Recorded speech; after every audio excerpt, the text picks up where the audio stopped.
अपने पसंदीदा शो के फुल एपिसोड देखने के लिए अभी डाउनलोड करें Dangal play app.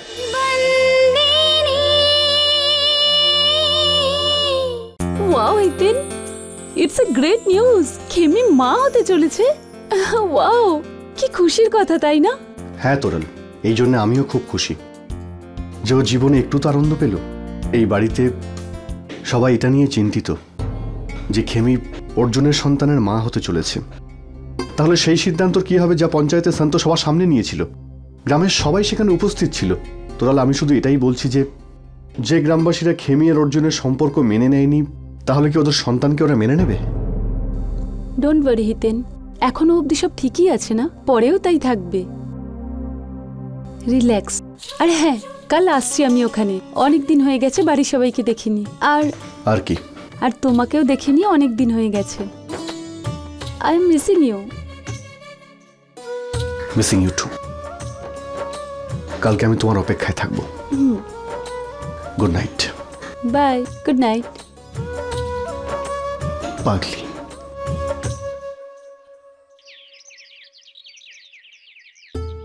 Good morning খেমি বৌদি। নাও নাও, তাড়াতাড়ি ডালিমের রস খেয়ে নাও, যাতে বাচ্চাটা ফর্সা আর সুন্দর হয়। হ্যাঁ, দিদা বলেছে প্রত্যেকদিন রাত্রেবেলা তোমার জন্য তরকারি বানানো হবে, আর চম্পাকলি আর আমি তোমার সঙ্গে 24 ঘন্টা থাকবো। ডক্টর বলেছে তোমার বিশ্রামের দরকার, কোনো কাজের দরকার নেই। কিছু কাজ হলে আমাদের বলবে, বুঝেছো? কোনো ভারী জিনিস আজ থেকে তুলবে না, আর সন্তুরি বললে জলের গ্লাসও তুলবে না, বুঝেছো? তরু পিসিও কাজ করবে তখন যখন রুম থেকে বাইরে বেরোতে দেবো। আরে তাড়াতাড়ি খেয়ে নাও। খেও না খেমি।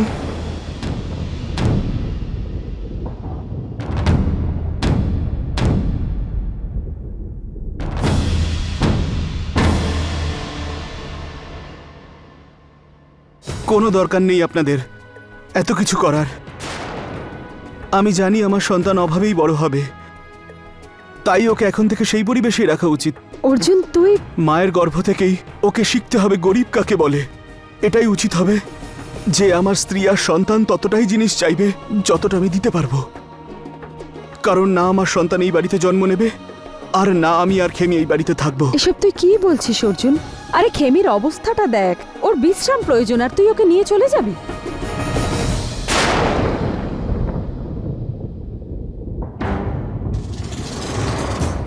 উনি এই কথাটা বলেছিলেন কারণ উনি জানতেন যে আমি এই বাড়িরই সদস্য। কিন্তু এখন খেমির কতটা খেয়াল রাখতে হবে আর আমি কতটা খেয়াল রাখতে পারবো, এটাই এখন আমার কাছে বড় পরীক্ষা।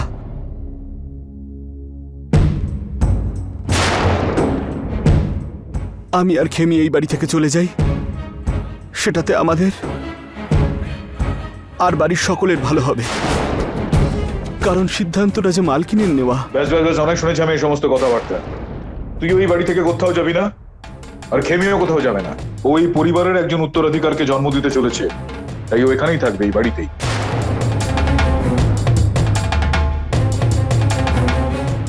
সন্তুর সিদ্ধান্ত অনুযায়ী ও এক্ষেত্রে এ বাড়ির পুত্রবধূ হিসেবে না থাকলেও ও আমার নাতি বা নাতনির মা হয়ে অবশ্যই এখানে থাকবে। মিথ্যে আশা দেখিও না বাবা। গোটা পঞ্চায়েতের মধ্যে মালকিন নিজেই সবার সামনে নিজের সিদ্ধান্তের কথা বলেছেন, আর সেই সিদ্ধান্তের বিরুদ্ধে কেই বা যাবে? আমি নিজে যাব।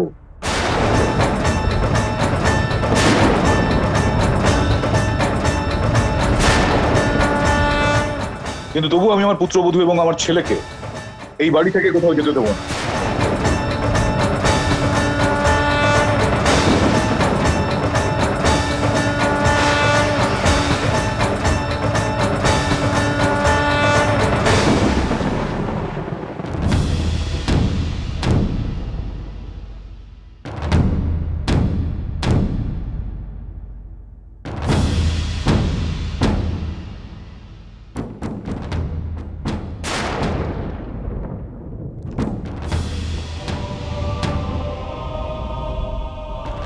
আমি জানি আপনারা সবাই ভাবছেন যে আমি আপনাদের সবাইকে আবারও কেন এখানে এই জায়গায় ডেকে পাঠালাম।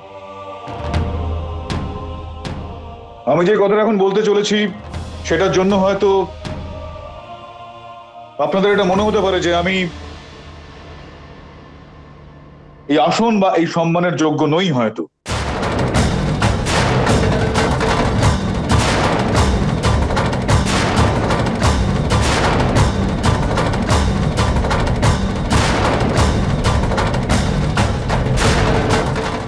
আর সেই কারণে আজ থেকে আমি এই আসন ত্যাগ করলাম।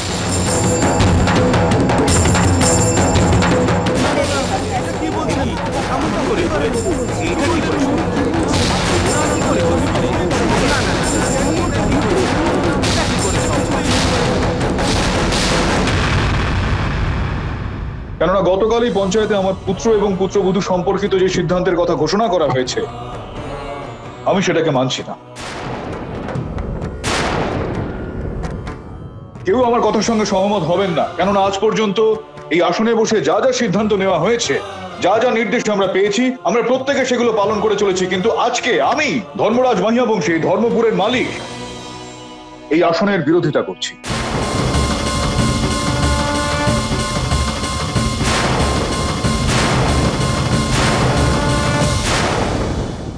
কিন্তু মালিক, যদি পঞ্চায়েতে গ্রহণ করা সমস্ত সিদ্ধান্ত আর আপনার নেওয়া সমস্ত সিদ্ধান্ত গ্রামবাসী মেনে চলে, তাহলে আপনাকেও মালকিনের সিদ্ধান্তকে সম্মান জানাতে হবে। আজ পর্যন্ত আমার থেকে ভালো এই পঞ্চায়েতের সিদ্ধান্ত কেউ পালন করেনি পরশুরাম, তুমি এটা খুব ভালোভাবে জানো। এরপরও আমি পালন করবো সেটা, কিন্তু তার আগে আমার কয়েকটা প্রশ্নের আমি উত্তর চাই আপনাদের প্রত্যেকের কাছ থেকে। যখন আমি জানতে পারলাম যে এই অর্জুন আমার নিজের সন্তান, তার আগেই ওর সঙ্গে খেমির বিয়ে হয়ে গিয়েছিল, তাহলে কি এর মধ্যে ওদের কোনো দোষ আছে? কার ভুল, আমার, অর্জুনের না খেমির? আর যদি এই ঘটনাটি আমার না হয়ে তোমাদের মধ্যে কারোর হতো, তাহলে তোমরা কি করতে আমায় বলো? এই যে পরশুরাম, নিজেকে তুমি আমার জায়গায় বসিয়ে তারপর ভেবে দেখো কি হয়। তোর বাড়িতে এই ঘটনাটা ঘটলে তুই কি করতি? হ্যাঁ বল মন্নু, তুই কি করতি? বল করছেন, তুই কি করতি? আরে বল না তোরা। বছরের পর বছর আমি আসনে বসে সবার সমস্ত সমস্যা সমাধান করেছি, গ্রামের সমস্ত বিষয়ে সঠিক সিদ্ধান্ত নিয়ে আমি ন্যায় বিচার করেছি। আজ আমি চাই তোমরা আমার এই বিষয়টা নিয়ে সিদ্ধান্ত নাও। বলো, কোনো উত্তর রয়েছে তোমাদের কাছে আমার এই প্রশ্নটা?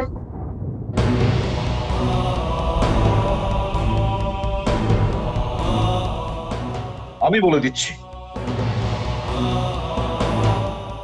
এর মধ্যে কারোর কোনো ভুল নেই, কোনো অপরাধ এখানে হয়নি। অপরাধ তখনই হতো যখন এই বিয়েটার আগে অর্জুন, খেমি বা আমাদের মধ্যে আমরা কেউ জানতে পারতাম যে অর্জুন আমার সন্তান।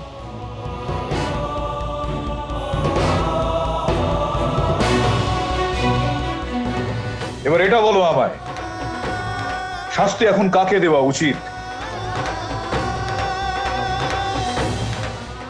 সেই নিয়তিকে, যেটার কারণে একজন ছোট বোনকে তার দিদির সঙ্গে এই কাজটা করতে হয়েছে, সেই ভাগ্যটাকে, যে কারণে একজন স্ত্রীকে তার স্বামীর থেকে সরে যেতে হবে, কাকে দোষ দেবে?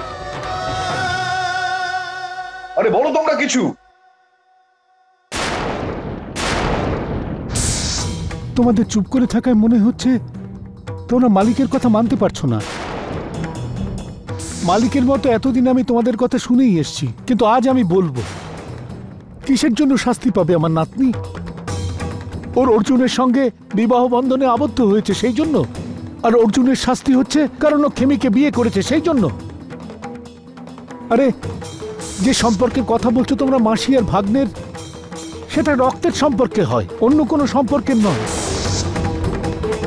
যদি গ্রামে এই সম্পর্কের কথা বলো তাহলে কারোর সঙ্গে কারোর বিয়ে কখনো হতেই পারবে না। মা তুই বলতো, ইন্দু তোর কে হয়? মাসি। মাসি কেন? আমার মায়ের দিদি, সেই জন্য। ঠিক বলেছিস, ও তোর মায়ের বোন হয় সেই জন্য।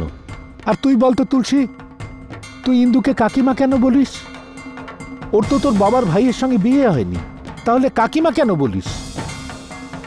কিছু সম্পর্ক এমনিতেই তৈরি হয়, আর কিছু রক্তের সম্পর্ক, কিছু সম্বোধন হয় আর কিছু সম্পর্ক।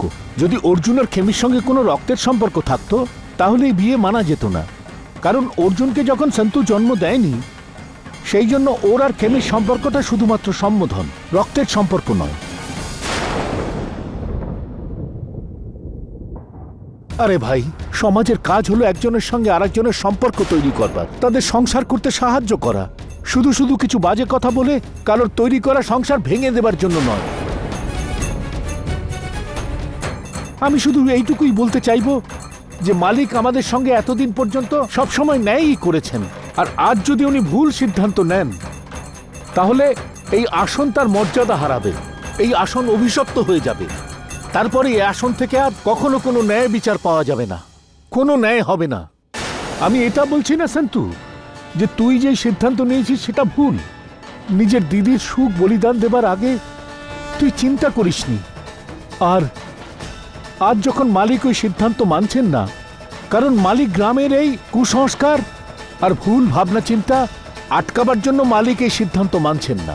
আমরা তো অত্যন্ত ভাগ্যবান যে আমাদের মালিক আর মালকিন গ্রামের ভালোর জন্য কোনো ব্যক্তিগত সম্পর্ক আসতে দেন না। এরপরে পঞ্চায়েত যা সিদ্ধান্ত নেবে।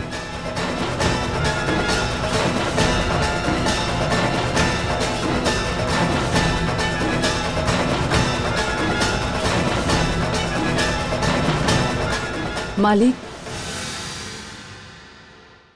আমাদের ক্ষমা করে দিন মালিক। মাধব কাকা একদম ঠিক বলেছেন।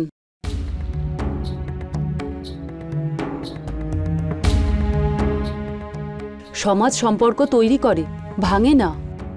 মালিক, আজ অবধি আপনি ধর্মপুরের নামে আপনার অনেক সম্পর্কের ত্যাগ করেছেন, কিন্তু আজ আমরা সবাই শুধু একটা নামের সম্পর্কের জন্য আপনাকে ত্যাগ করতে পারি না মালিক। আর মালকিন, আপনিও এটা প্রমাণ করে দিয়েছে যে আপনিও এই পরিবারের একজন অভিন্ন অংশ। আমাদের ক্ষমা করে দিন মালিক। আমাদের ক্ষমা করে দিন মালিক। আমাদের ক্ষমা করে দিন মালিক। মালিক ক্ষমা করে দিন মালিক। আমরা বুঝতে পারিনি, ভুল হয়ে গেছে, ক্ষমা করে দিন। আমরা বুঝতে পারিনি মালিক, ক্ষমা করে দিন মালিক। ক্ষমা করে দিন মালিক, আর ভুল হবে না। ক্ষমা করে দিন মালিক। আমরা বুঝতে পারিনি, ক্ষমা করে দিন মালিক। আপনার আমাদের ক্ষমা করে দিন, ভুল হয়ে গেছে, ক্ষমা করে দিন। আমরা বুঝতে পারিনি মালিক, ক্ষমা করে দিন মালিক। ক্ষমা করে দিন, আমরা বুঝতে পারিনি, আর ভুল হবে না। ক্ষমা করে দিন, ক্ষমা করে দিন মালিক।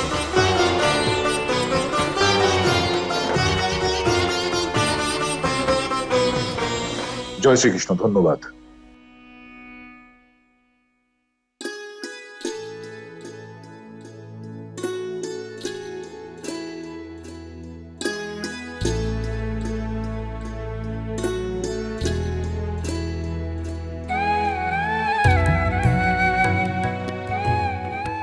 আরে ঠিক আছে ঠিক আছে, বেঁচে থাকো তোমরা, বেঁচে থাকো।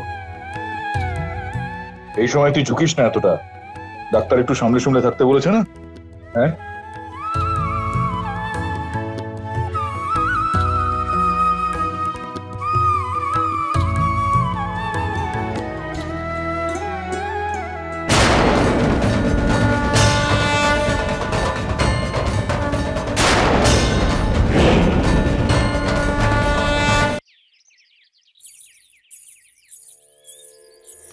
এই সন্তুরি, আমি নিজে তোকে এই ন্যায় বিচার করার দায়িত্বটা দিয়েছিলাম। আমি নিজে তোকে এই অধিকারটা দিই যাতে তুই অর্জুন আর খেমির জীবনের বিষয়ে এই সিদ্ধান্তটা নিতে পারিস। তা সত্ত্বেও আমি আজ নিজে তোর এই গোটা সিদ্ধান্তটার বিরোধিতা করলাম, তাও আজ এই গোটা গ্রামের সামনে। তুই হয়তো ভাবছিস যে আমি যাবতীয় বিষয়গুলো কেন করলাম। আসলে আমি এই কাজগুলো করেছি, তার মধ্যে আমার কোনো রকম স্বার্থ ছিল না। কিন্তু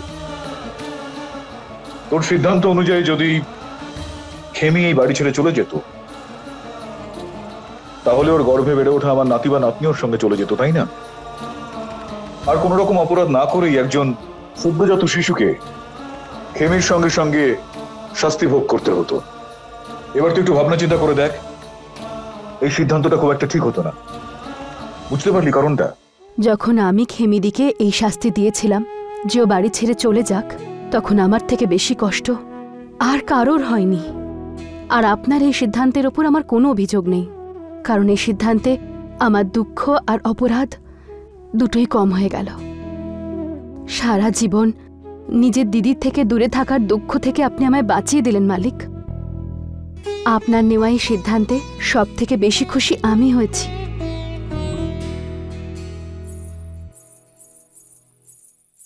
দাঁড়া খেমি,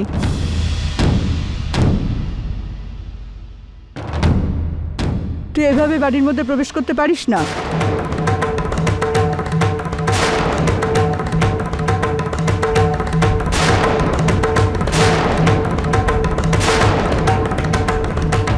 এ আপনি কি বলছেন মা?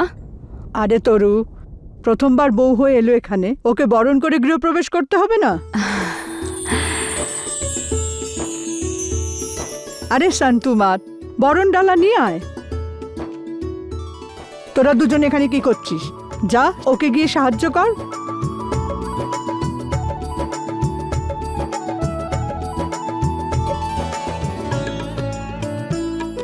মা, আরতের থালা। হ্যাঁ, তো বরণ কর, এটা তোর অধিকার, তুই ওর শাশুড়ি।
বেঁচে থাক তোরা, সুখে থাক।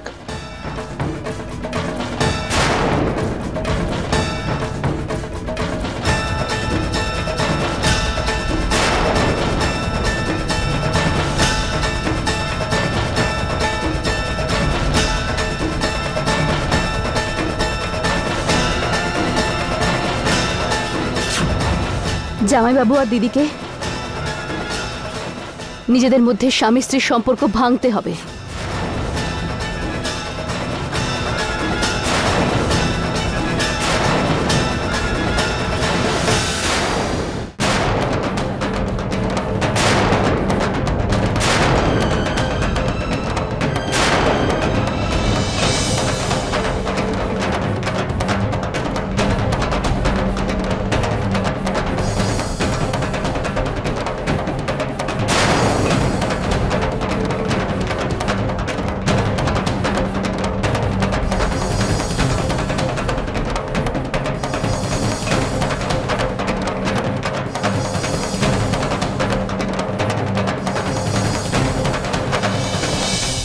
চল।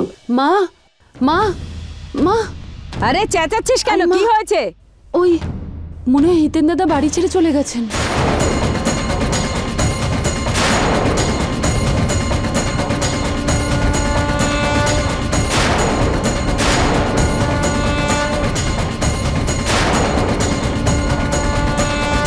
বাড়ি ছেড়ে চলে গেছে মানেটা কি? আমি ওনার ঘরে গেছিলাম, ওখানে ওনার কোনো জিনিসপত্র নেই। বাবা, যে মানুষ তার স্ত্রী আর আমাকে নিয়ে সন্দেহ করে, এমনকি সন্দেহের বশে সে সবকিছু করতে পারে, তার সঙ্গে একই বাড়িতে এক ছাদের নিচে থাকা আমার পক্ষে সম্ভব নয়। কোথায় যেতে পারে মৌলিক? চল তো বাবা। না বাবা, এই বাড়ি থেকে কেউ এক পা বেরোবে না ওকে ফিরিয়ে আনার জন্য।